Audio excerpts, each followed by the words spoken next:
या पहलगाममध्ये झालेल्या दहशतवादी हल्ल्यात डोंबिवलीतील देखील निष्पाप नागरिक जे आहेत आपला त्यांनी जीव गमावला, त्यांना मी श्रद्धांजली या ठिकाणी वाहतो।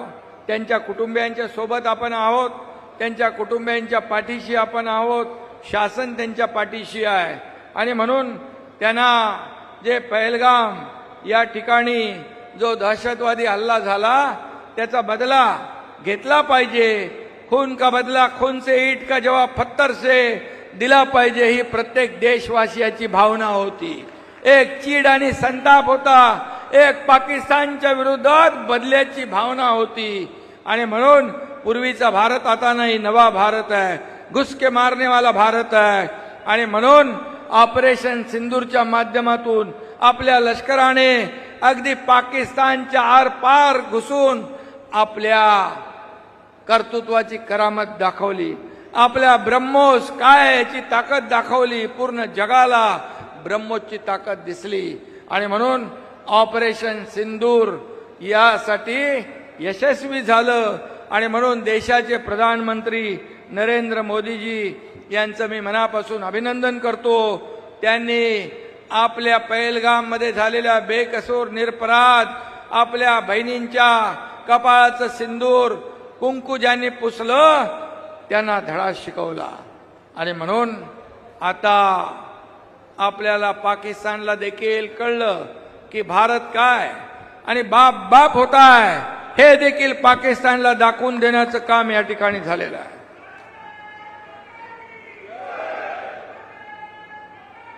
आणि म्हणून जोपर्यंत दहशतवाद संपत नाही तोपर्यंत ऑपरेशन सिंदूर सुरू राहणार, हे आपलं देशवासियांचं स्वप्न आहे।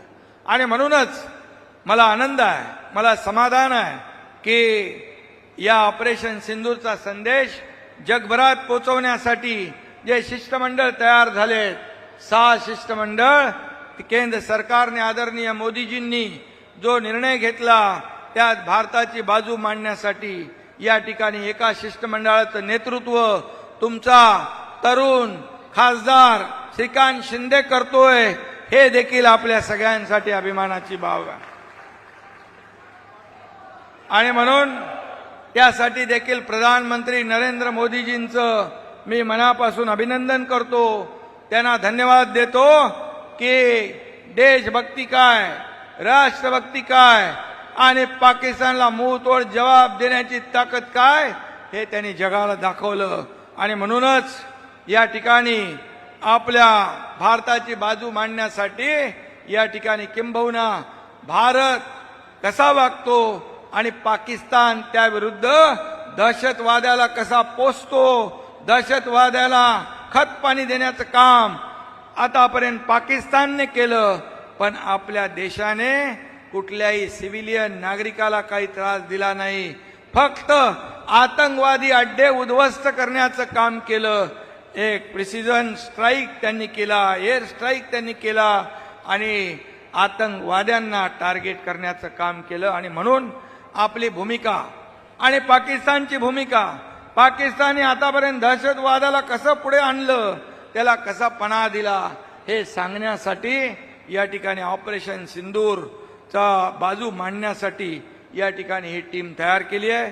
आणि मी एवढंच सांगतो, ऑपरेशन सिंदूरचा दणका पाहून पाकड्यांचे झाले वांदे, दहशतवादाचा बुरका जगासमोर फाडायला निघालाय तुमचा खासदार श्रीकांत शिंदे।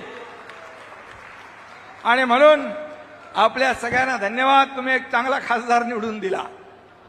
आणि मला आठवत आहे की पहिल्या वेळेस जेव्हा खासदार म्हणून उभा होता तेव्हा एकनाथ शिंदे यांचा मुलगा श्रीकांत शिंदे हा उमेदवार आहे असं लोक सांगत होते, ओळख करून देत होते। परंतु त्याने पहिल्याच 5 वर्षात आपल्या कामाच्या माध्यमातून स्वतःची ओळख निर्माण केली। आता कार्यसम्राट खासदार श्रीकांत शिंदे असं त्याला म्हणता आपण, त्यामुळे आपल्याला देखील मनापासून धन्यवाद देतो। आणि म्हणून मी आपल्याला एवढंच सांगतो, आज खूप चांगला कार्यक्रम आहेत, मोठे मोठे कार्यक्रम आहेत, सगळे लोकोपयोगी लोकाभिमुख या ठिकाणी प्रकल्प उभे राहत आहेत। आम्ही देखील 2.5 वर्षात जे काम केलं राज्यामध्ये, मी देवेंद्रजी अजितदादा टीमने आम्ही काम केलं, त्याची पोचपावती. एकीकडे विकासाला चालना दिली, दुसरीकडे कल्याणकारी लोकाभिमुख योजना आम्ही केल्या, लाडकी बहीण योजना आणि इतरही योजना, शेतकरी, कष्टकरी, या ठिकाणी युवा प्रशिक्षण, त्याचबरोबर ज्येष्ठांसाठी योजना केल्या. मी आपल्याला एवढंच सांगतो, लाडक्या बहिणी पण इकडे आहेत. कोणी किती विरोधकांनी आरोप प्रत्यारोप केले तरी सुद्धा लाडकी बहीण योजना कधी बंद होणार नाही. आम्ही जे जे बोललो, आता देवेंद्रजी मुख्यमंत्री आहे, आमची टीम तीच आहे.